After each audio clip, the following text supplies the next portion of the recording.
Praise God. Alléluia. Je sais que nous sommes nombreux ici.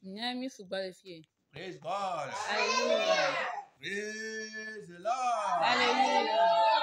Praise the Lord. Alléluia.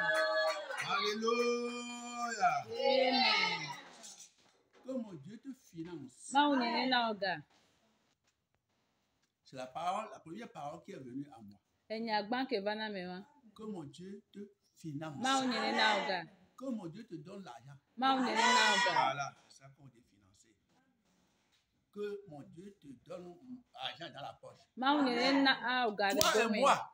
Que mon Dieu pourvoie à tous nos besoins. Selon sa richesse.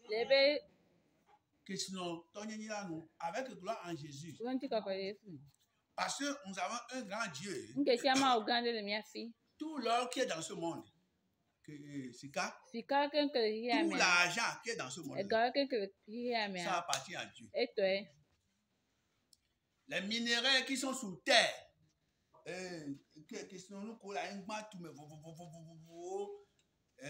tout ce que nous découvrons sous terre, et que nos pays exploitent, les douaux, les pogos, c'est Dieu qui a mis ça là-bas. C'est pourquoi nous ne devons pas manger et oublier Dieu. Il y a certains pays, ils mangent, ils oublient Jésus.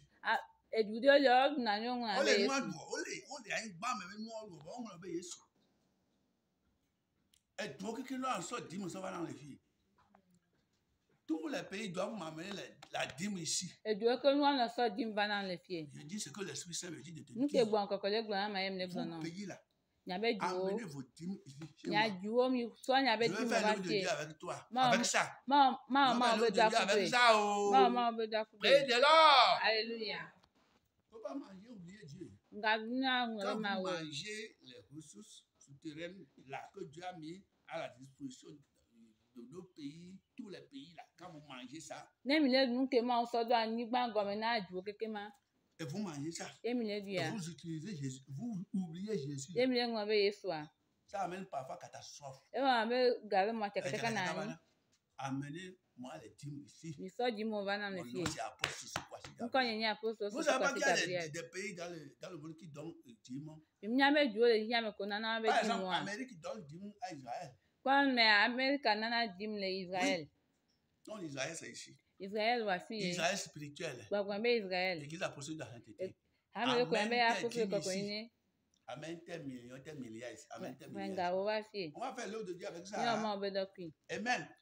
Dieu est béni. Donc Dieu te finance. Toi qui me vois, toi qui m'entends. Si on n'était pas ainsi, l'Esprit Saint ne va pas commencer par là. Qui te bénisse. Qui te guérisse. Praise the Lord. Alléluia. Nous sommes au 00228. 90. 05. Oui, 00. 0505. 00228. 90. 00. 0505. 0505. Bien 97. Alors 97. 46. 17. 37. Envoie tes dons. Envoie tes finances. On va faire l'œuvre de Dieu avec ça. Si tu n'envoies pas, la bénédiction qui va suivre ça là, ça t'attend. Si tu envoies ça, tu reçois. Nous sommes le samedi combien? 21, non? Mars. 21 ou 22? C'est 22. Samedi 22 mars 2025. À l'église apostolique de la sainteté. Tous les samedis là, nous venons et prions. Nous venions pour décharger nos fardeaux par la foi sur Jésus. Si tu es n'importe où dans le monde, tu peux commencer par venir avec moi. Il n'y a pas un problème que tu vas amener. On va prier que Jésus ne va pas faire ça. À supposer que ce matin tu étais là avec un problème. On arrête tout ça là. On prie pour toi. Et en même temps là, ce chant, tu vas avoir un miracle. Tu vas voir miracle. Tu Tu vas voir miracle. Tu vas voir miracle à longtemps. C'est ce que Jésus fait ici. Amen. Amen. Et tu attends la voix du Saint-Esprit à travers son nom. Le financer de tous les jours. Alléluia. Amen. L'apôtre. Apostolo. Sosu. Kwasi. Gabriel. Gabriel. Amen. Je me sens heureux lorsque je suis dans l'œuvre du Seigneur. C'est mon travail aujourd'hui. Dans la vie de Jésus, c'est mon travail. Ah oui, jusqu'à la fin de mes jours. Tu vas au service, moi aussi je viens au service. Mon service, c'est ce que je fais là. Pour ton bonheur. Je suis comment dirais-je, un docteur spirituel. Oui, par la parole de Dieu. Amen. Ce n'est pas falsifié. Le vrai. Qui est basé sur cet esprit. C'est ça que nous faisons ici. Amen. Amen. Et les gens sont là ce matin. Beaucoup en ont déjà témoigné. Donc, vous qui nous suivez sur les audios, je vais te demander quand l'audio de 1h35 minutes 22 secondes va arriver à ton niveau là. Audio.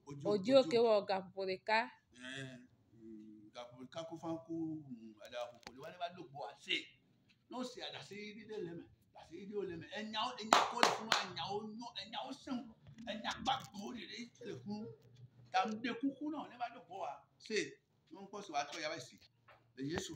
Amen. Amen.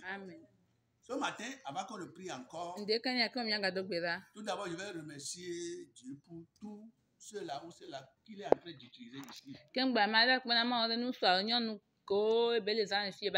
Des enfants jusqu'au crâne. Vous voyez l'œuvre là. Toi seul, tu ne peux pas faire ça.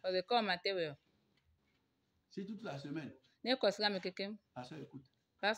C'est toute la semaine. De lundi jusqu'au dimanche. Je ne connais pas ton programme.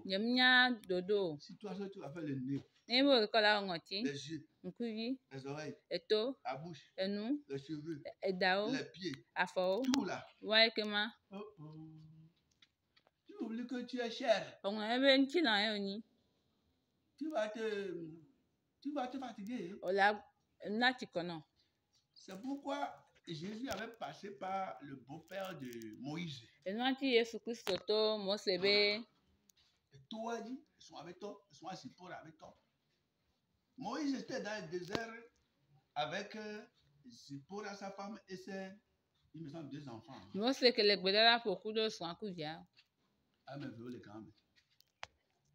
Et malgré que Dieu l'a appelé, la façon dont il faisait le travail, Dieu avait poussé son beau-père d'aller leur rendre visite là-bas.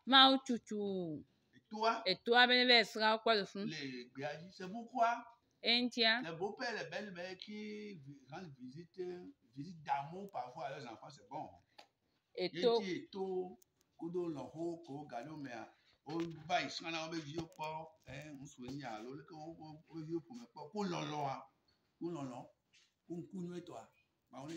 Amen.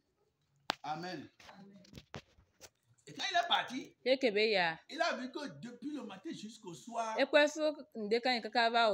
son gendre, c'est-à-dire le mari de son enfant, n'a pas eu le temps de l'accueillir.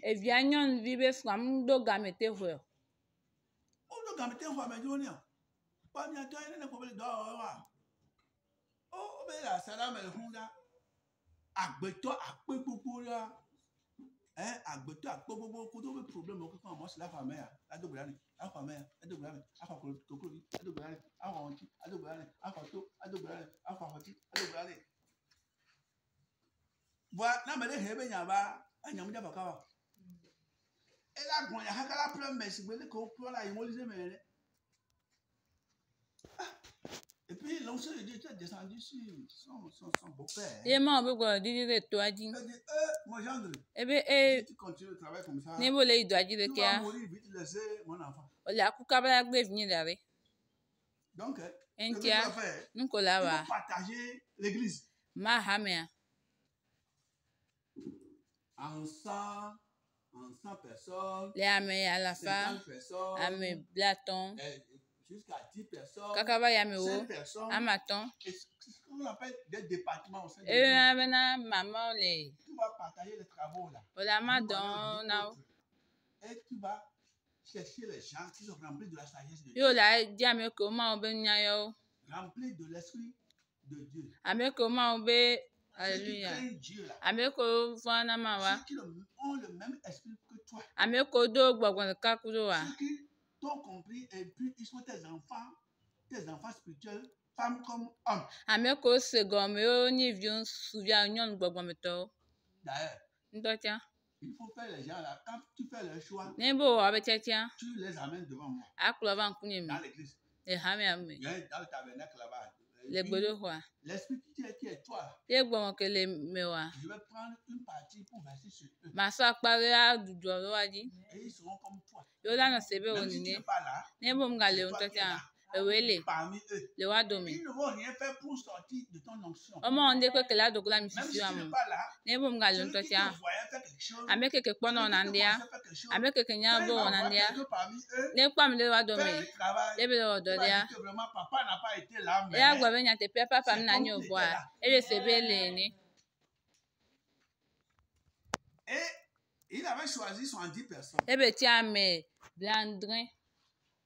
69 ont répondu à l'appel. Il restait une personne ou bien oui, là-bas. Et quand ils ont prié, quand Dieu est venu, et Moïse a fini de prier, Dieu a pris de son esprit et il a partagé sur les personnes. Même celui qui n'est pas venu, sa part est partie tomber sur lui. Et les gens ont accouru vers comment dire, Moïse. Papa Moïse. Il y a quelqu'un qui est là-bas. Il est en train de prophétiser. Et Moïse a dit, si tout le monde pouvait devenir des prophètes, ça va m'arranger. Il a dit que si tout le monde pouvait avoir mon onction, l'église sera heureuse. C'est pourquoi je bénis tous ces enfants de l'écran là que Dieu utilise d'une manière d'une autre. Pour le moment, nous ne manquons aucun don.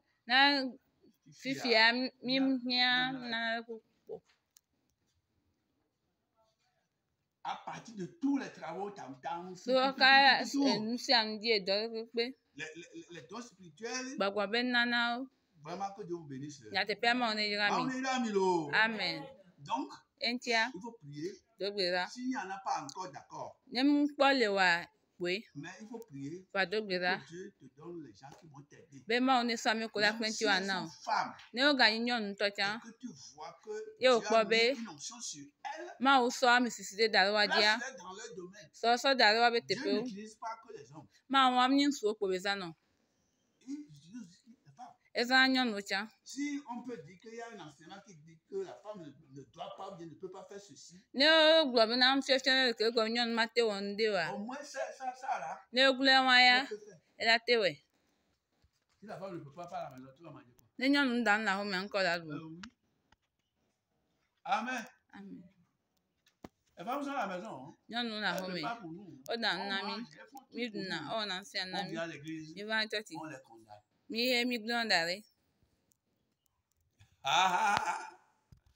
Eh bien, Victor, quoi, bon, donc, vous. Eh bien, elle va aller, elle va ça, c'est ça, tu es dans le. Bon, on va se aller. Bon, allez, bon, il est allé. J'en me croyais des enlèves. Vous acceptez les femmes à la maison? Allez à l'église, vous les condamnez.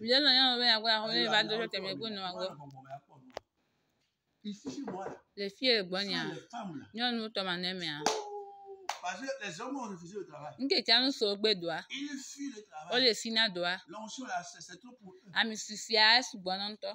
Mais les femmes, c'est comme ça. Même au temps de Jésus, c'est comme ça. Banyo no ya le Yesu be gamento cha nene. Non, Yesu dit bi quoi on doit pas trouver. Non, c'est comme ça. Enya be ha me gbe cha nene. Les femmes spirituelles là, béni vous.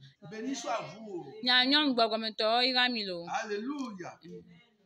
La parole de ce matin. Egbebe nya. Simple que ça. Ele kuyire. Jean Johannes 14 verset 13. Johannes pa gbalẹ tawe ene pipi ton. Oui, Jean 14 verset 13. Johannes pa gbalẹ tawe ene pipi ton. On lit ça chaque jour. Miren.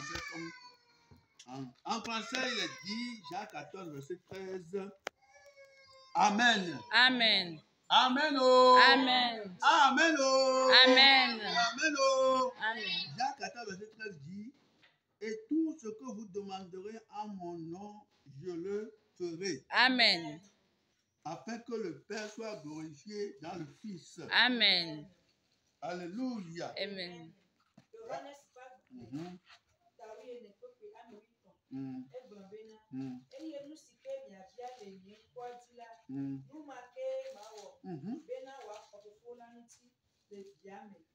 Amen.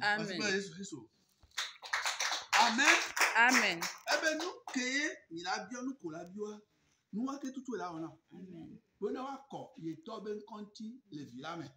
C'est Jésus qui a dit ça. Yesu egble. Il dit tout ce que vous demanderez. Ebe nsi an kemilabio. Tout ce que tu demanderas. Nsi an kolabio.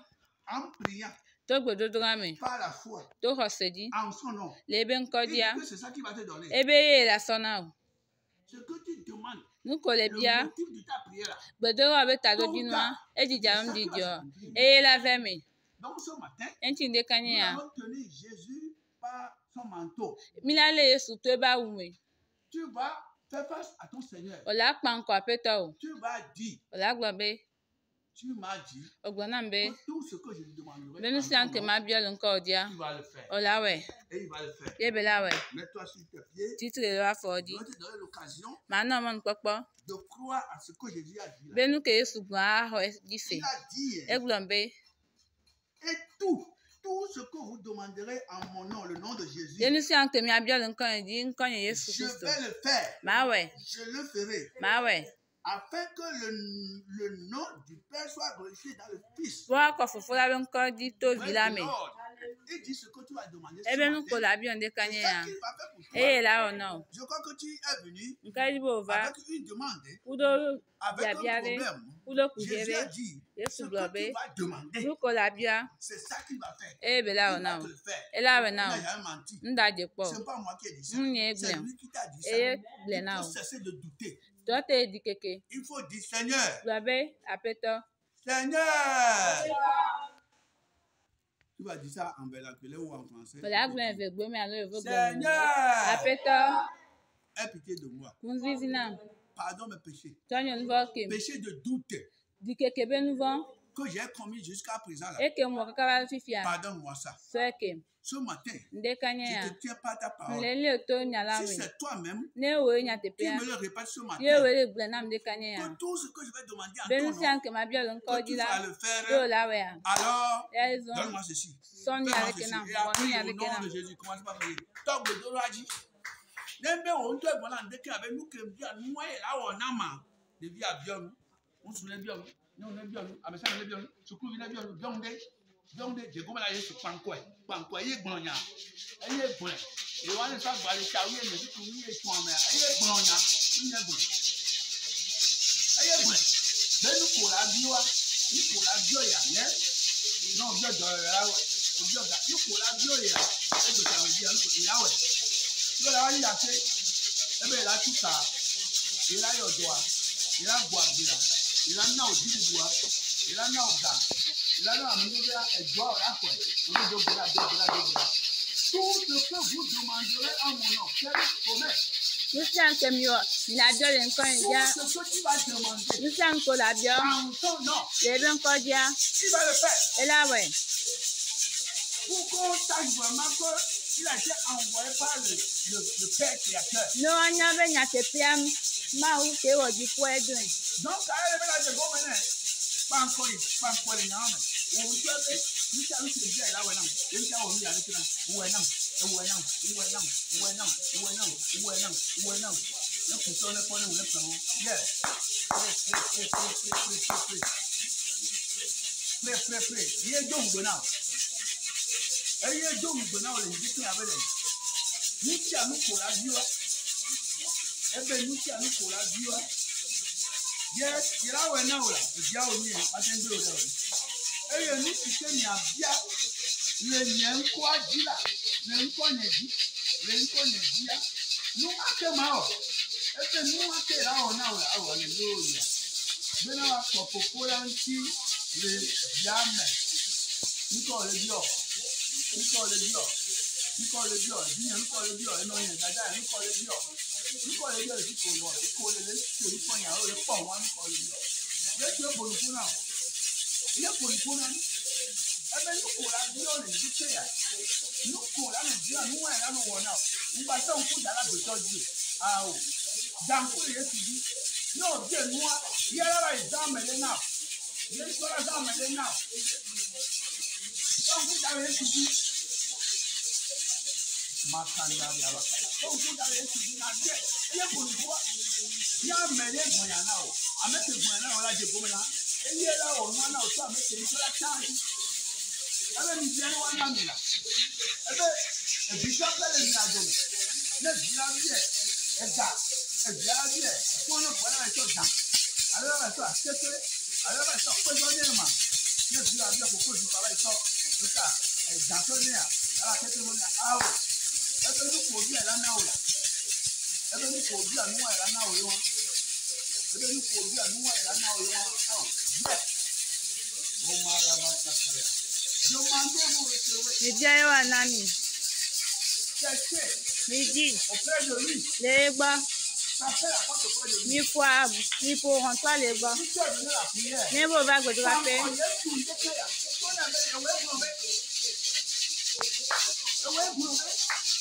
Papa we gbọ̀n mi ní sèlú sí àánú máa tẹ́tí ìwé láwọn náà.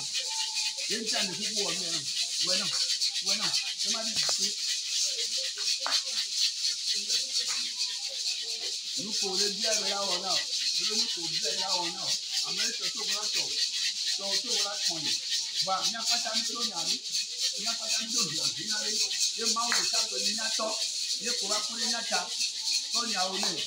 Bàbà tó nyàwó ní. The child to be the children's to see. Tọ́nyàwó ní. Kíkó lè. Ẹ̀yìn àwọn tó bọ̀ wá. Yé gómìnà yé sùn lókun. Àmọ́ wẹ̀. Yàtọ̀ bọ̀ wẹ̀. Àmọ́ wẹ̀ bọ̀ wọ́pọ̀ jí mi. Tukú ní oyin àjẹgbó náà yé sùn. Jẹ́ jí mi. Òun tẹ́ tó lọ bẹ̀rẹ̀. Yé mi jẹ́ jí mi wá. Ìyá náà. Ṣé wọ́n? Òpẹ́ àánú bọ̀. Òjòkúra. Òyà ọlọ́run jí kó é. Ìyá fẹ́ jí mi náà. Kàtí òyà ọjọ́ jí mi. Òyà ọjọ́ jí mi wá. Ní ìwọ ọlọ́run náà lè gbọ̀ngbọ̀n mẹ́rin. Kò bí ọ̀yà yá. Ní ọlọ́run náà lè. Kíkèrè ti àmẹ́ yóò kúrú náà. Kíkèrè bẹ́ àmì àlè. Nínú ayé ó wà láwùjá. Nínú wá tí kò ní ìyàwó. Ebe onye bí ọdún. Egbon la kó tó lè. Kọ́kẹ́dára sí ìdíjà mi kọ́ bí òun lè pọ̀ àdó. Ìdí ọ̀nà ni akọlù. Ẹbí ìdí ọ̀nà ni akọlù ni abẹ́ jùjọ ní adóga. Ní àjò ọ̀dà pòtù rẹ̀. Èjì abẹ́ jù ọ̀dà pòtù. Yesu ke gwa apostolo. Je ka kan titia. Ni kwa biande po. Ni bia. No anami. E ya be du jara ni bidaga. O kele kwa mbia nu. Je ko di ko lia. So na na me de le ma wo ku mi. Le ma o se ba wu. De la we. Voilà we. Bia. Tante beni. E gwa be Luciano. Nke chansi anate hian. Bia. Quelqu'un quand on motif. Quelqu'un quand on problème. Yeah. Il a dit tout. Et quoi même si Tout ce que vous demandez. Nous sommes qui n'a pas le temps dit. Je le fais. Bah ouais. Mais je peux pas demander comment te Et nous faut bien là son nom. Là, ce que tu demandes, c'est ça que tu as reçu. Et nous faut le bien là son nom. Et quoi que ce que tu dis qu'il a reçu. Et quand dit même qu'on le bien ouais. Quoi que celui qui a dit la chose, et il a entendu. Quand dit bien avec le boigna, est-ce nous qu'on l'a déjà donné. Est-ce non bon. Il te l'a donné. Est-ce non. Quoi que ce soit. Nous quand que venir. Nous quand que venir. Nous quand que venir. Ouais. Jésus n'a jamais menti. Jésus n'a jamais quoi. Jésus n'a jamais menti. Et les ouais. Le soir. Ouais.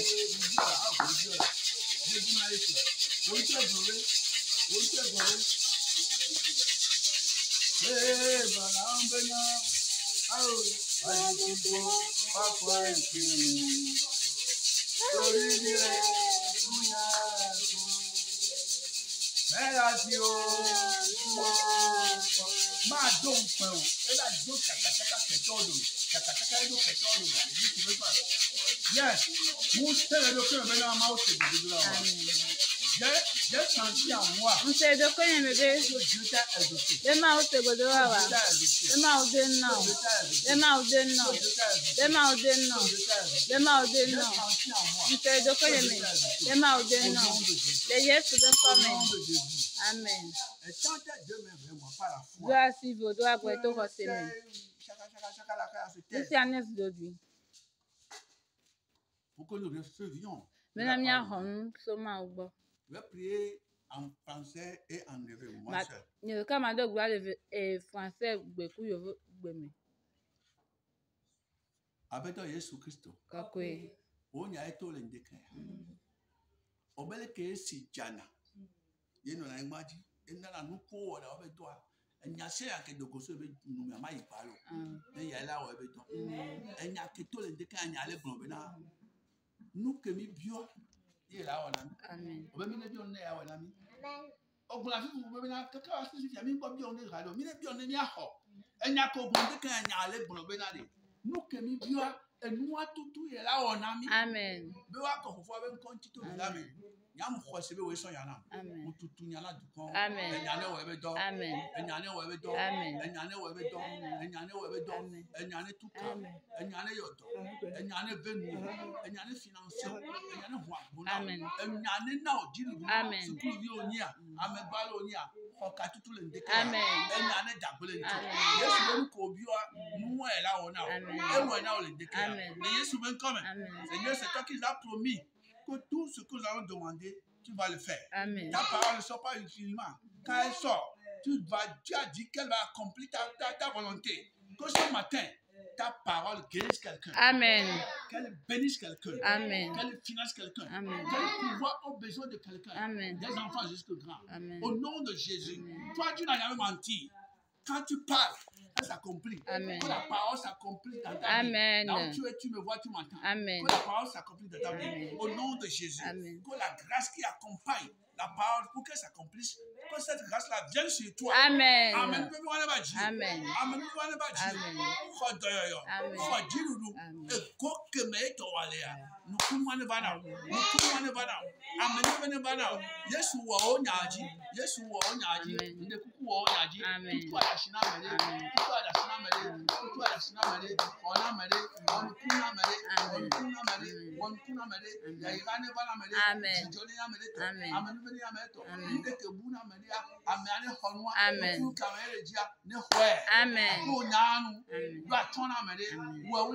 Amen. Au nom de Jésus, finance quelqu'un. Amen. Merci Seigneur, parce que tu l'as déjà fait comme tu l'as fait au temps des apôtres. Amen. Quand tu les suivais, quand ils prêchent en ton nom, tu confirmais les paroles par les miracles qui l'accompagnaient. Au nom de Jésus. Amen. Amen. Amen. Amen. Amen. Amen.